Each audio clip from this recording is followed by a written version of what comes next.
The following talk is offered freely to ensure that no one is ever denied access to these practices and to these teachings.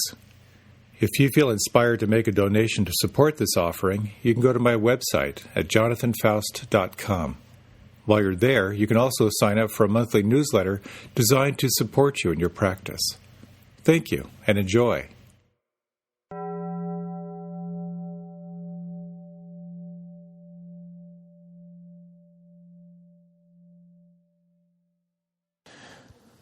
So tonight's topic is about exploring your relationship with food. There's so many different theories and approaches to diet and all that stuff. But I wanted to start off with a little reading, which shows one particular theory. The Japanese eat very little fat and suffer fewer heart attacks than us in the United States. Mexicans eat a lot of fat and suffer fewer heart attacks than us. The Chinese drink very little red wine and suffer fewer heart attacks than us. Italians drink excessive amounts of red wine and suffer fewer heart attacks than us. Germans drink beer and eat lots of sausages and fats and suffer fewer heart attacks than us. The conclusion: eat and drink what you like. Speaking English is apparently what kills you.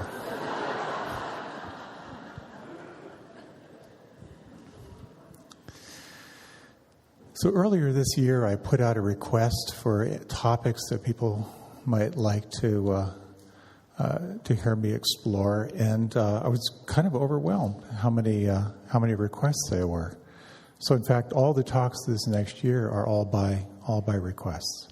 If you have any, do send them along. I'll put them in the queue.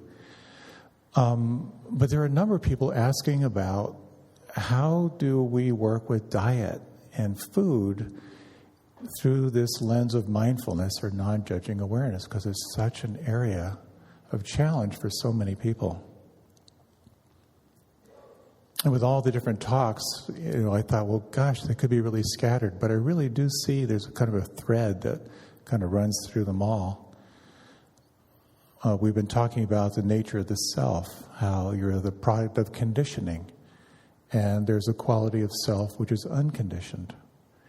And certainly when you explore your early patterns and your relationship with food, it reveals a lot around your particular conditioning. And seeing into the nature of that can be very helpful. Food can be a source of great joy for a lot of people. And it can also be an arena of great struggle for people as well. So I'd like to talk tonight around exploring your personal conditioning around food and how you might shift habitual patterns.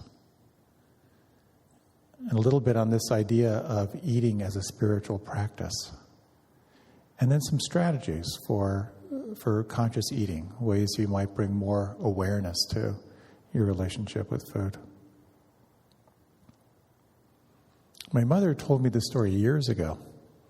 This is a middle-aged woman who she was on a plane, and back then they fed you on planes. And so she had her tray table, and the food, her tray was put down in front of her, and then she just ate it all really, really quickly, and then had this satisfied feeling, thought like, wow, Mom's really going to be proud of me.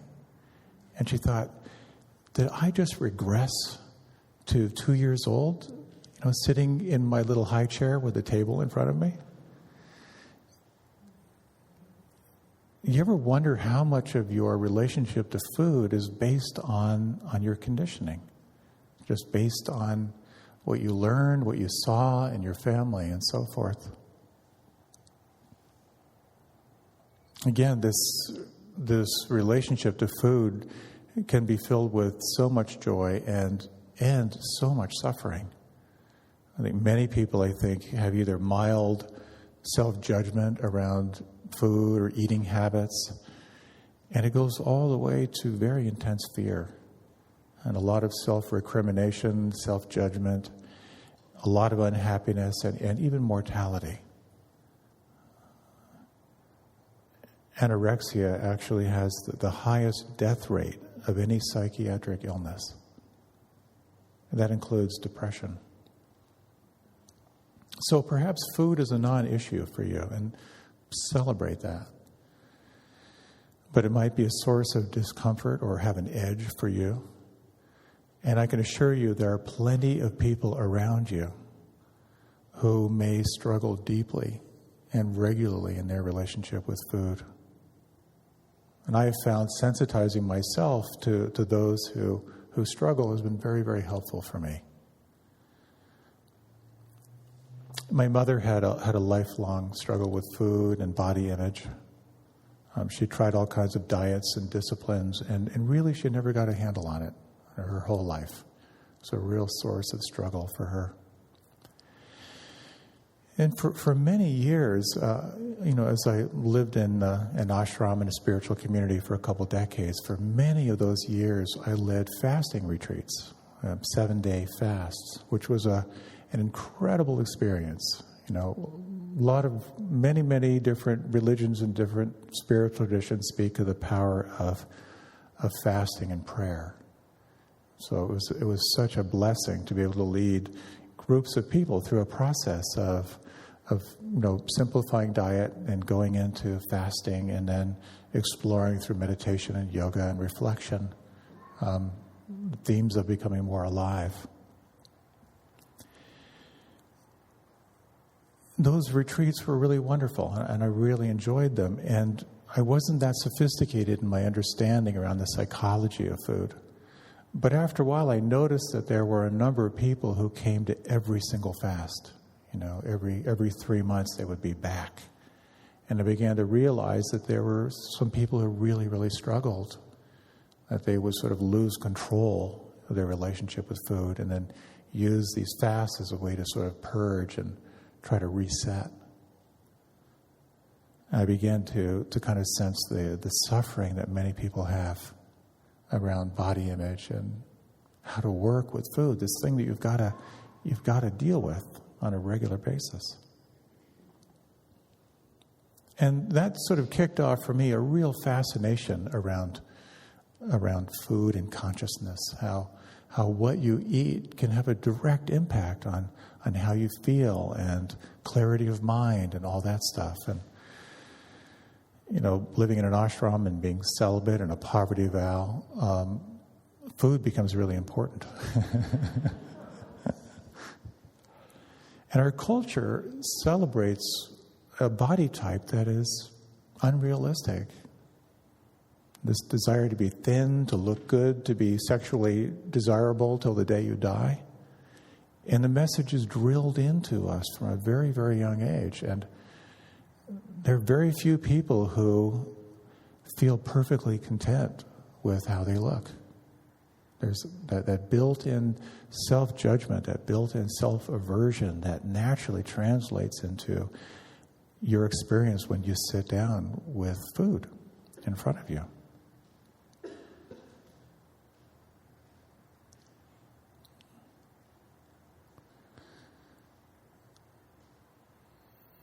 So we are conditioned beings. And there's an aspect of you that is unconditioned. And you touch into that anytime you feel intensely happy, anytime you feel like you're in a flow state, anytime you're really aware of the mystery.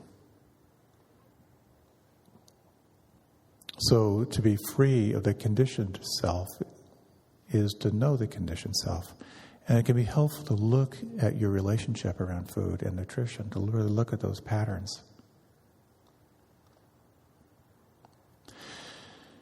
So as I reflected on my relationship with food, I've always had a kind of an interesting, somewhat different relationship with it. I grew up on a farm in Pennsylvania Dutch country, and we raised sheep and had big gardens and all that stuff. And I'm very, very fortunate in that way back when my mother was really into organic food and organic cooking, and we raised a lot of our own meat, and my father was a dedicated carnivore, so he would buy half a cow from Mr. Dietrich over the hill and half a pig, and we had a meat locker, in town, and we'd get our eggs from the Dietrichs and our milk from the Sanners right up the road, and we would get the milk before it would go off to the dairy, so it was the raw milk. I remember having to turn on the mixer because all the cream would rise to the top.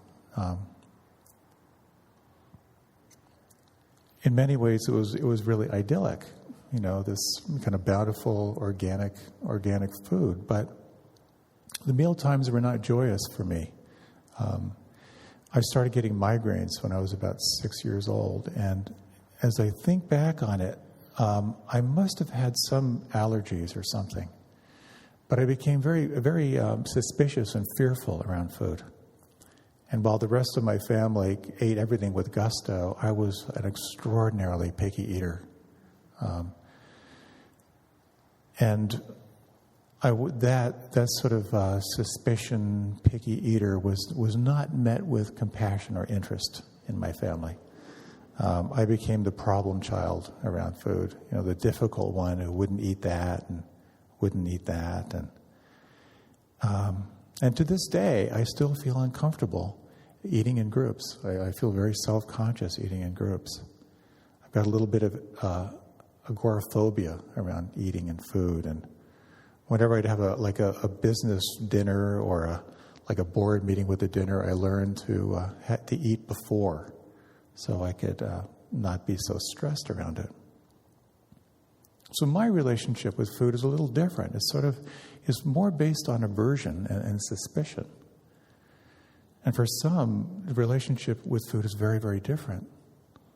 The food is about comfort. It's about being full. There's a real joy of food and celebration. My best friends from college, for a kind of long distance, at some point we did a program called Body for Life. I don't know if you've ever heard of this. It's a 4-month, really rigorous discipline training where you're working out 5 times a week and you have 5 meals a day. Very, very regimented. But Sunday is called cheat day, where you can do anything you want with food. And so we would check in, and my friend Michael said, "Oh man, Sunday was great. I got to eat everything I could think of. How about you?" I said, "Oh, Sunday was great. I didn't have to eat anything."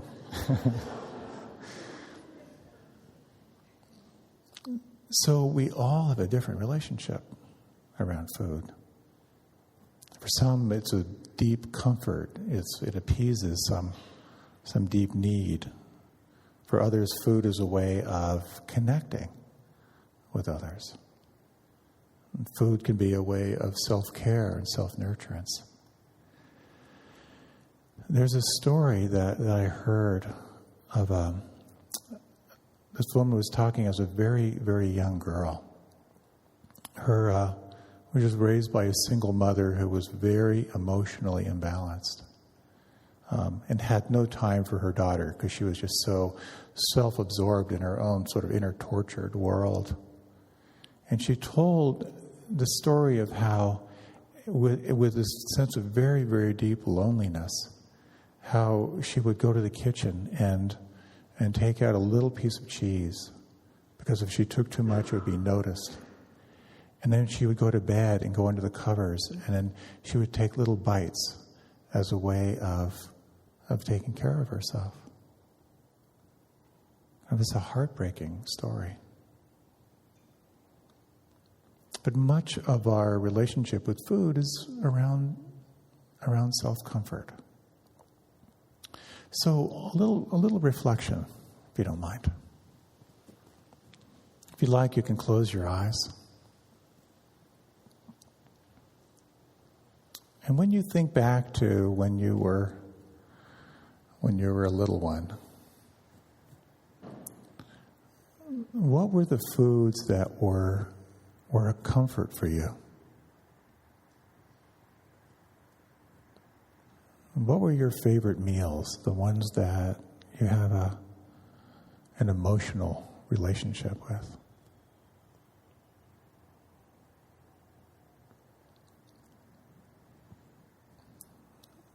And what special treats did you love the most as a kid?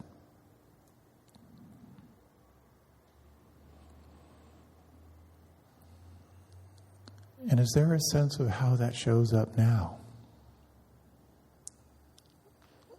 What are your comfort foods now?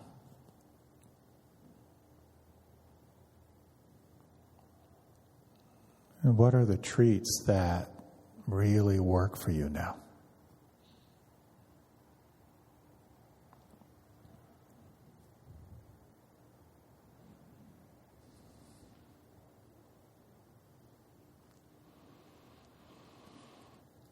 So if you like, you can deepen the breath. And you can open your eyes. I have to say that was kind of fun. During that reflection, I peeked. And there were a number of people who were... Isn't that amazing? I mean, did you have, when you think about those, shepherd's pie, they just have that sense of food is love, food is energy, food's a connection. It's interesting to look at the relationship to food and the conditioning around food through that lens of the four noble truths. That stress is part of the human condition. That any stress you have as a cause, there's some clinging, some attachment. That it's possible to let go. And that there are practices and observances that can help you to continue to let go, to embrace more and more of that unconditioned self. And what I've noticed as I've just been in dialogue with people over the years about their relationship with food and diet is there's so much self-judgment, so much self-recrimination around food. And an interesting thing to reflect on is that many people are born with some form of addiction. If your mother regularly drank alcohol when she was carrying you, you were gestated in an ocean of sugar. And I know some people who deeply struggle with food and sugar addiction based on that as a physiological part of who they are. If your mother's diet was imbalanced when she carried you, how could you not come into the world with that imbalance as part of your cellular memory? So not to abdicate responsibility, but if you're struggling, it's possible that part of that struggle is a conditioning that you are not responsible for. You're just the inheritor of it. And so it's interesting to look at cravings. And there are lots of theories about cravings. One is that what you're really looking for is the optimal balance of protein to fat to carbohydrates. So when they're out of balance, it'll set you up for certain cravings. So if you're craving sugar and refined carbohydrates, it may be you're not getting enough protein. Your body's looking for energy, so it's looking for the quick fix when there may be something more essential underneath it. That's one particular approach. But if you find yourself as someone who craves fats or craves sugars or craves salt, there may be an underlying physiological reason for that. So cravings can have a biological source, for sure. And there's a lot of research on that. But a lot of cravings also have an emotional quality to it. Back when I was leading a lot of these fasting programs and so deeply immersed in the conversation around struggles with food and nutrition, I read a wonderful book called Feeding the Hungry Heart. And there was one line in there that just, boom, that's it. It's when a woman said she finally realized when she was going back to the freezer for the second pint of chocolate ice cream that what she was really looking for was a hug. It's very easy to conflate that desire for food with the desire for some emotional nurturing.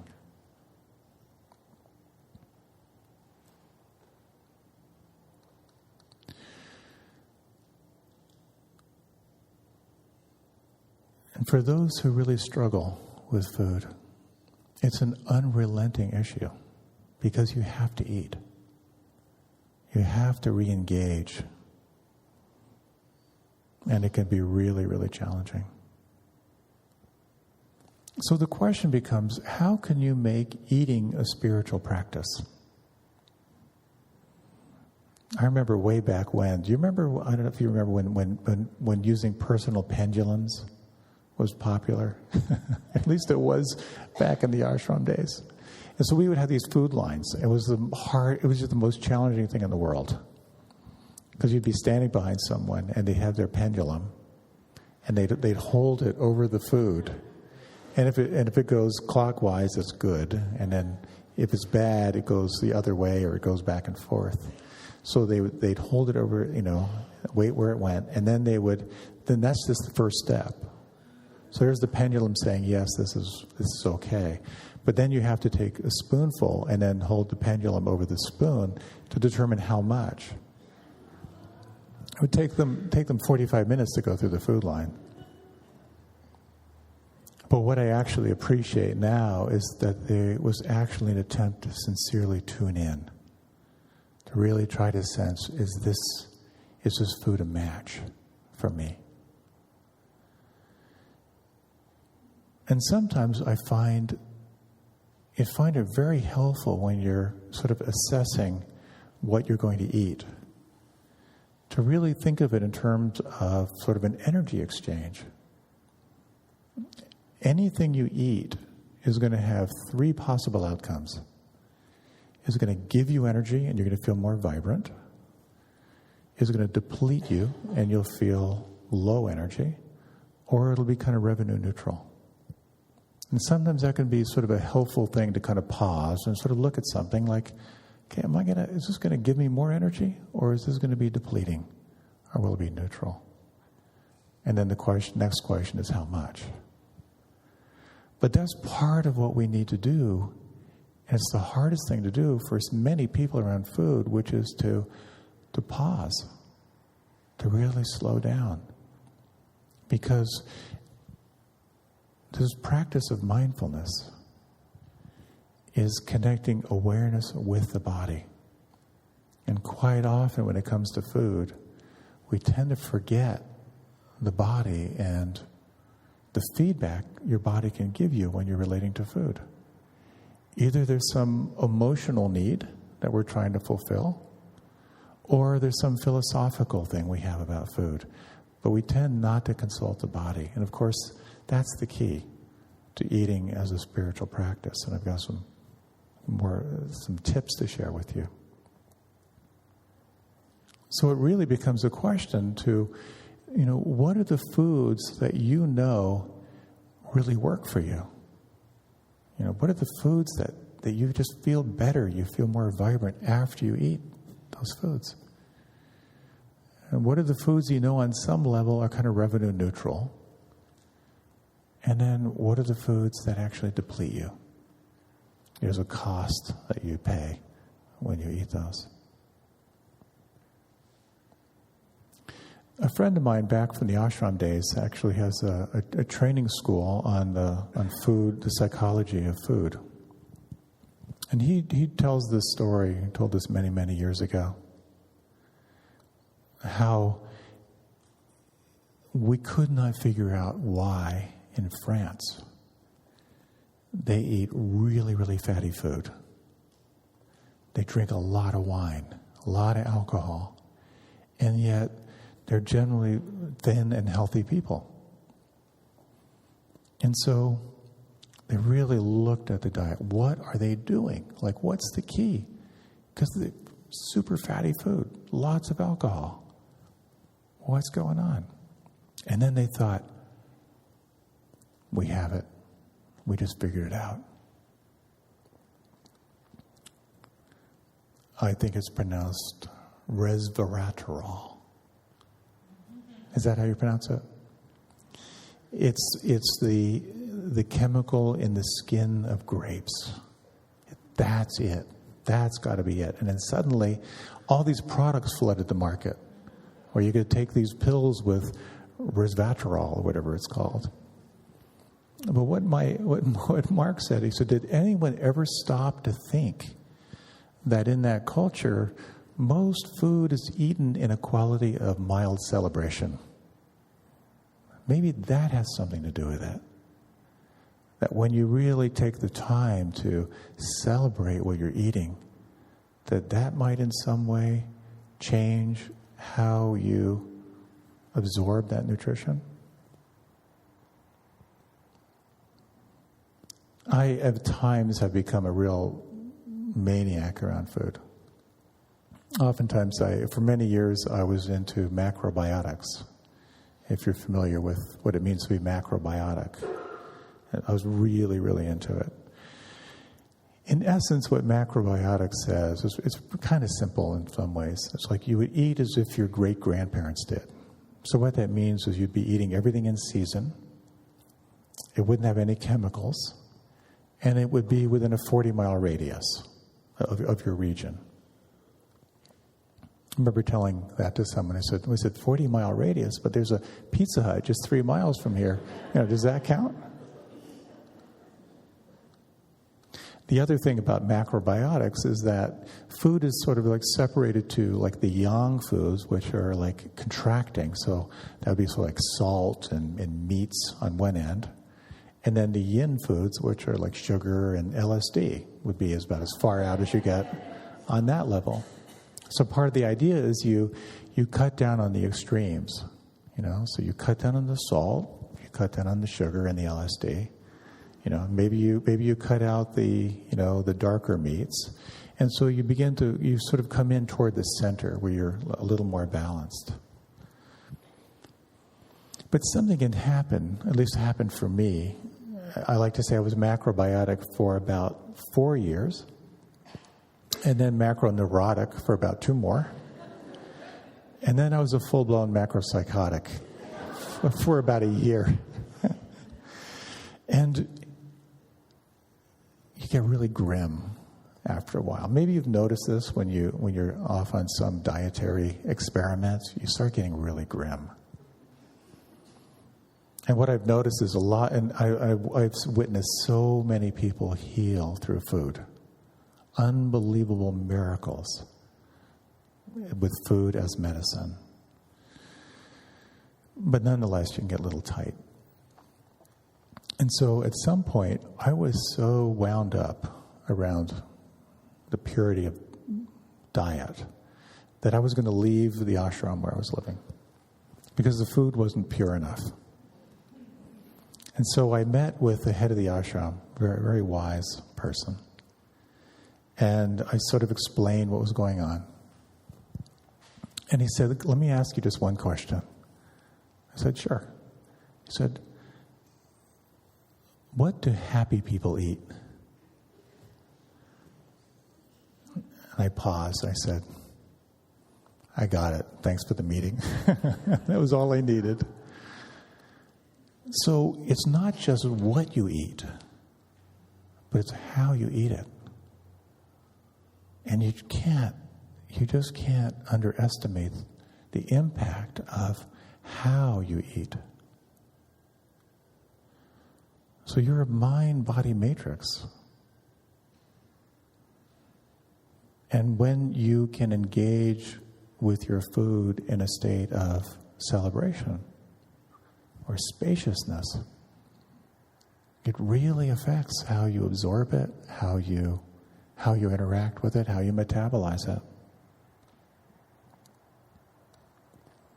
So I was macrobiotic, macropsychotic, for a number of years. Then I really got into living foods. I lived at a Living Foods Institute for 6 months and didn't eat anything that was cooked that whole time. It was all raw and fermented foods. And I love the philosophy of it. I love the philosophy of both. And then I realized that if I kept eating that way, I was going to get sick. It actually didn't work for my body. It worked for my mind. I really wanted to. I love the idea of eating living foods, of a non-harming diet. I just found I couldn't survive on it. So I had to sort of connect back to what really worked for my body. And that becomes a very interesting part of your exploration around the how you interact with food. A story which I know I've told before. It's a story of a Zen teacher with his very, very young students. And whenever they would be having their meals, he would stand over them and say, "When you eat, eat." Be one-pointed. And when they would be doing their studies, he would say, "When you read, read." That was pretty much his main teaching. When you eat, eat. When you read, read. The story goes that one night the students were hungry and they broke into the kitchen and they saw their teacher eating a bowl of rice and reading the newspaper. They knew they didn't have to say anything. They just stood around him in silence. And he looked up and he said, "When you eat and read, eat and read."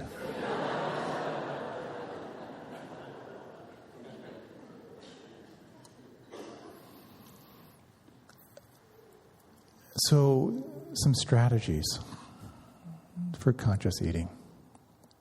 How can you eat when you eat? And I'll tell you a story. It's a far out story. But again, this is back in the ashram days. We had a fellow who came to stay with us for a while. And his name was Lino Stancic. His father had been in World War II. And he was the captain of a boat. I think there were like 25 people on the boat, and they were taken prisoner. So they were in a prisoner of war camp, and they were given a very, very thin soup, basically a broth with very, very little in it, and occasionally get some like stale, crusty bread. And what his father noticed was that what most people would do was when they got their broth and the bread is they would just down it really, really fast. And with the people who were interested in what he was doing, which was, I think there were like 8 people, and he said, "This is what we're going to do. That when you get the broth, think of it as if you're eating the broth. And when you get your bread, think of it as drinking your bread." So when they would take a sip and they would really kind of hold it in the mouth and sort of masticate the soup and take it in very, very small amounts, and with a little bit of bread, or they got anything solid, they would chew it until it was absolute liquid, and only then would they swallow it. His father and the 6 or 7 other people who were doing that discipline were the only ones who survived. And he told his son, he told Lino, what he did. And then, and I don't know the complete story, but for some reason, Lino was imprisoned. And he engaged into that same practice. And it was one of the few people who actually kind of thrived. And so we engage into this crazy practice of masticating our food to unbelievable degrees, like 100 chews per mouthful. And you actually have to sort of like tip your head forward because you develop so much liquid, and you kind of swallow and you keep chewing, but 100 chews per mouthful. It takes a long time, about 45 minutes to get through a bowl of rice. But what was amazing about that experience, so we did it as a whole community for, I think, a week. And the reports that people had, of realizing how satisfied they would be with such a small amount of food.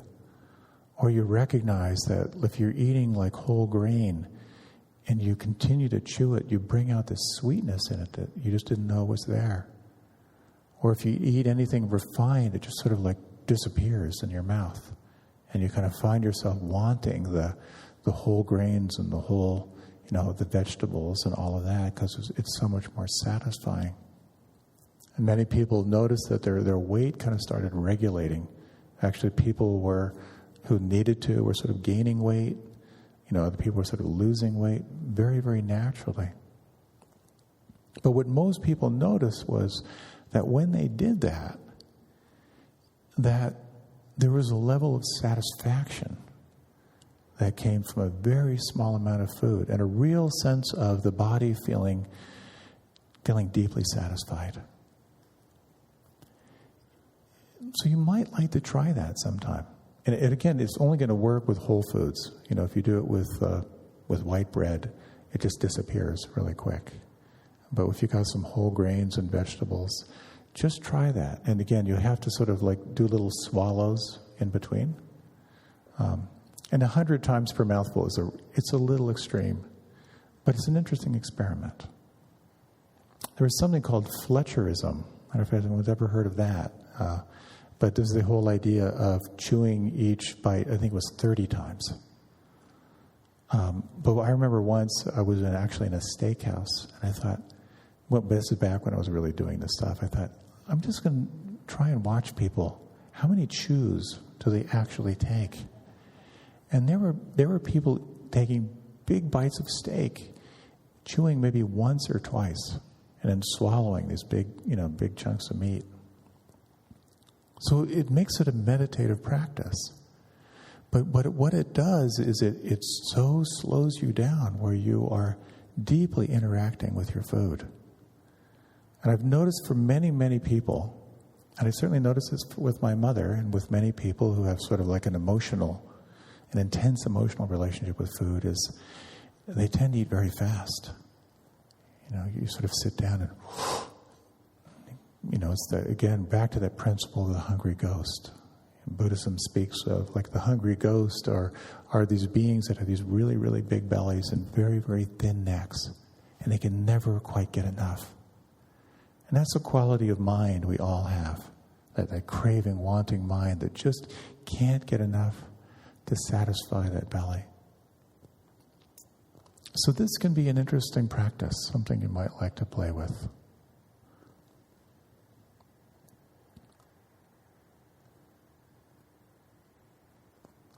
One of the practices that can be very, very helpful when you are eating is to, again, the key here is to pause, is to slow down. I remember I was once leading a workshop on this topic, and at the end, I was asking people, what's one thing you could do that would make a difference in your relationship to make eating more of a spiritual practice? And someone said, I've just had a breakthrough. So I've realized I never eat sitting down. He never ate sitting down. So for him, that was amazing. Lighting a candle, just a little ritual before you eat, can be helpful. But the real key is remembering that just as in mindfulness meditation, you're embracing mindfulness of the body. That's why you bring yourself back to the experience of this breath on the inside, to the sound vibrations that are happening right now, to the aliveness of the body right now. It's that same principle when you engage with food. Can you actually eat while you're eating? So engaging all of the senses, the colors, the shapes, the sounds, can all be a really helpful part of making your meals a celebration.